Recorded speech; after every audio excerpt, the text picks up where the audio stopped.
So much about Southern California makes it feel like us motorcyclists are the ones who got it right.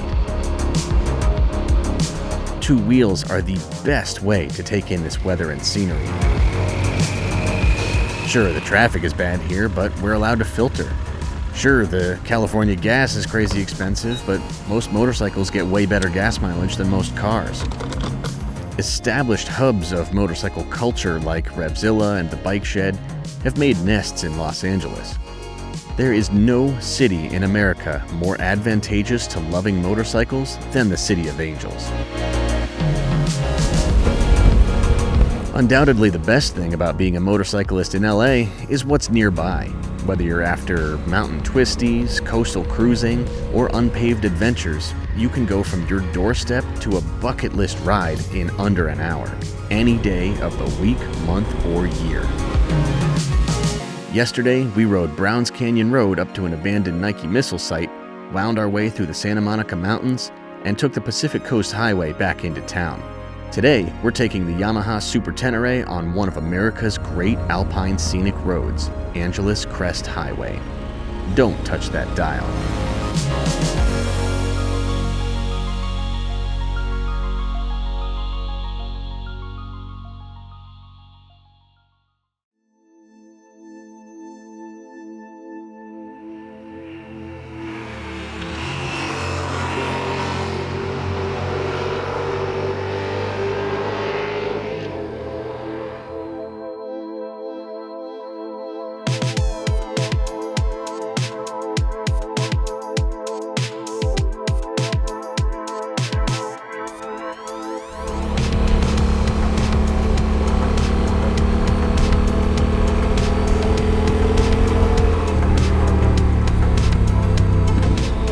Angeles Crest may look like a remote mountaintop road, but it only took me about 30 minutes to get up here from downtown, at 7 a.m. on a weekday. If I lived in LA, I could pop up here before work if I wanted to.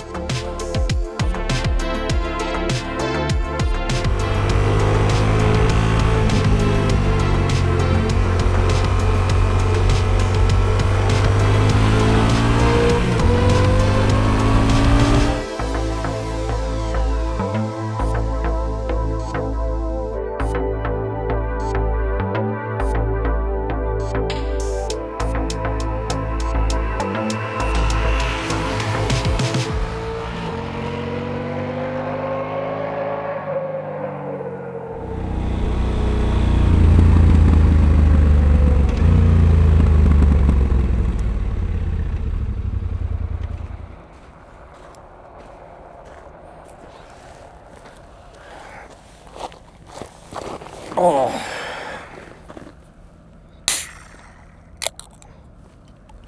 Welcome to Angeles Crest Highway. It was chilly again this morning up here in the mountains, but I appreciated it while it lasted. The sun is already hard at work sucking the life out of my veins. So I'm gonna sit here with my coffee and put a little life back into them. While we do that, might as well talk about the Super T. I realized yesterday I didn't cover much in terms of the specs of this motorcycle. So this thing is rocking a 1200cc parallel twin with a 270-degree crank. Sound familiar? It also has this much suspension travel and this much ground clearance, as well as a 19-inch tubeless spoked front wheel. Those things together, along with the generous wind protection and upright riding posture, are what put this motorcycle in the full-size ADV class. A class it shares with your BMW R1300 GS, Triumph Tiger 1200, Honda Africa Twin, even the Suzuki V-Strom 1050, a motorcycle I'm sure you forgot about. Some of those other bikes make serious horsepower, 150 plus. But the Super Tenere with its 1200cc motor is only pushing out 120 horsepower. And that ties into what I was saying yesterday is one of this motorcycle's most famous strengths, its longevity. This is a very understressed motor. Having an understressed motor also helps the Super Tenere run cool. And that's important to me. I do not tolerate heat very well. Also contributing to the Super Tenere's ruggedness is its simplicity. Nobody would accuse this of being the most sophisticated machine in its class. In fact, I think it's the only bike in its class that's not running a TFT display. The traction control is rudimentary with just 2 settings. It does have cruise control that I'll never use, and it does have ABS, but not cornering ABS. There's no IMU of any kind on this bike. This ES model does have electronic suspension, but it's about as simple as it could get. You adjust your preload by saying rider, rider plus luggage, two riders plus luggage, and your compression and rebound settings are just as simple. I actually really like how this system works. I have noticed the suspension is pretty squishy in all its settings, and I leave it in hard mode basically all the time just to mitigate dive under front braking. One of the most unrefined things about this motorcycle I've found is the throttle response. Very, very snatchy and lots of loose play in the throttle. That's actually why I was having so much difficulty not chirping the rear tire on downshifts.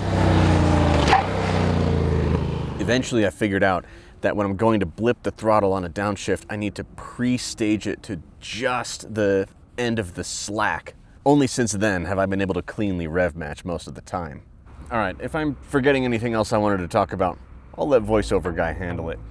I'm gonna get back on the road because Angeles Crest Highway is understandably a very popular place, and I think the traffic is only gonna get heavier.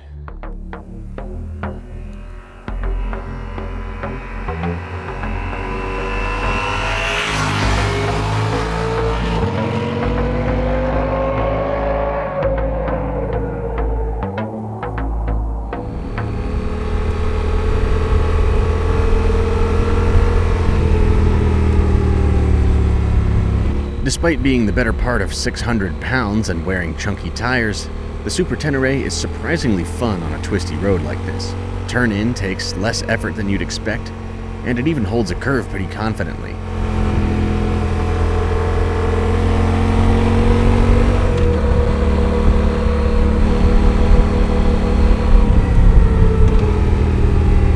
In addition to the tractable lump of torque this big twin makes at the low end, it also has a well-defined power band at the top end.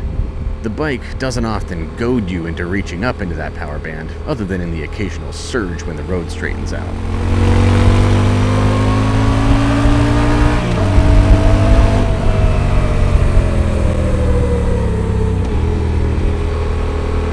The Super T may be underpowered relative to its peers, but at what I felt was a reasonable pace for this road, I did not find myself wishing for more horses.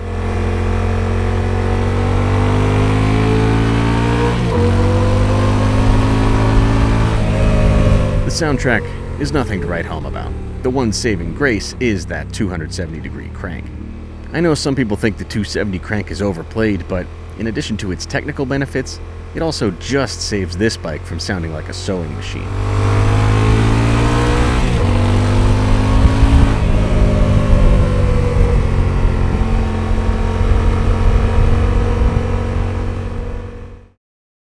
So the Super Tenere is altogether pretty competent as a sport tourer. But sport touring is only one aspect of being an adventure bike. I would have been remiss not to try taking it off pavement.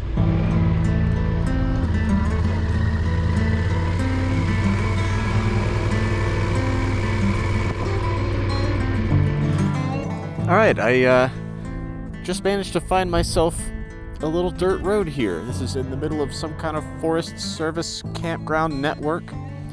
I think this is supposed to lead to a fire station. So hopefully it won't get too gnarly if that means they need to get trucks in and out of there. It's been about a quarter mile, half mile of like 20% paved road to get back here. Little bumpy, but not, big hills or any obstacles or anything. I'm going to see if I can handle making it all the way to that fire station, and then I'll turn around and head back out.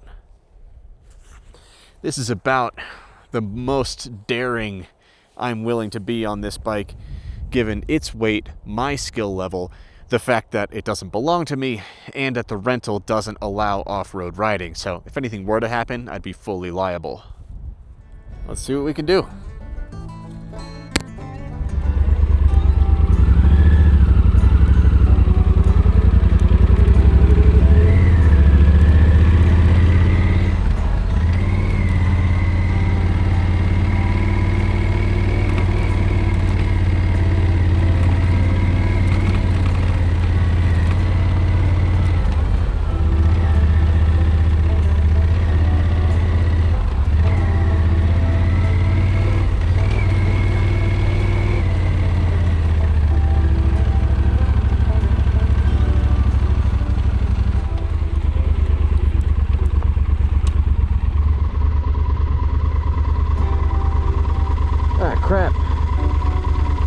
just go the wrong way. Oh, I had already passed a fire station.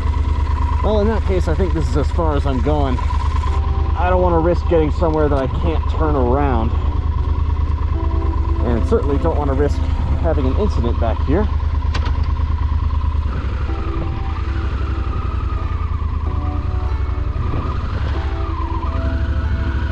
Let's go. All right.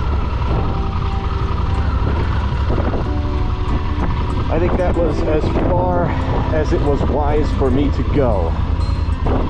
Head back towards pavement. You may think I was being too cautious, but when you're on a motorcycle this heavy, you have to consider its weight at all times, especially when it comes to assessing risks while riding alone. I came away from this little taste of dirt less enthused about the idea of taking a full-size ADV off-road at my current experience level. The Super Tenere and its peers may be up to the task, but whether I'm prepared for the consequences of making a mistake with a big bike on dirt, that's another story. This was fun, but I don't want to try it again until I've had more training. I was happy to get back on the pavement.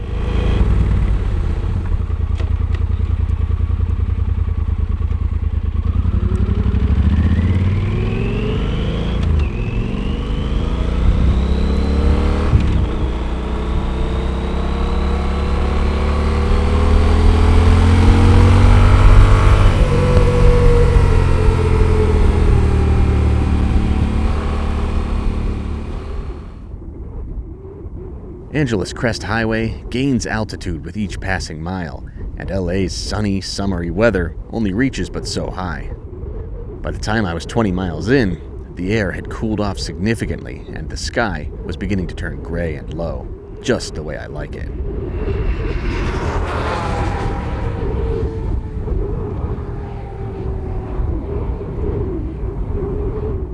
Man, Angeles Crest Highway just gets better and better as it goes along. We're still going uphill. The last sign I saw said 3,000 feet, and I think it gets up to about 6,000, so we're probably at about 4,000 right now. I don't really have a plan beyond this. I know I don't have time to ride the entire thing today. I'm going to have to turn around at some point. But I'm going to push just a little bit further before I do.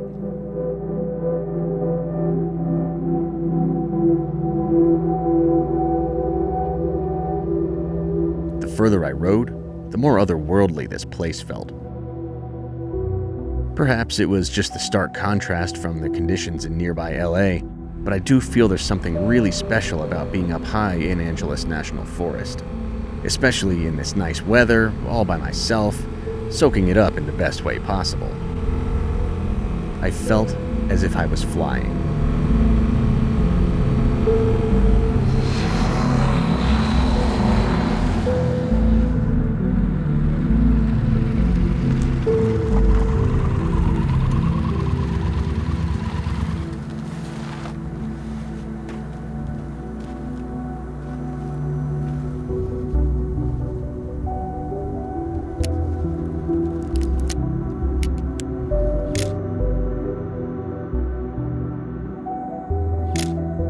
High-altitude pines are one of my favorite things in the entire world. The way the air feels, the way it smells, there's just something so energizing and just correct about being in a place like this. I never feel more unburdened than I do when I'm above, say, 4,000 feet and surrounded by pine trees or, conifers of some variety. Makes me sad that I'm about to have to turn around so I can go return this bike. But first, let's have a little chat. I have something of a confession to make.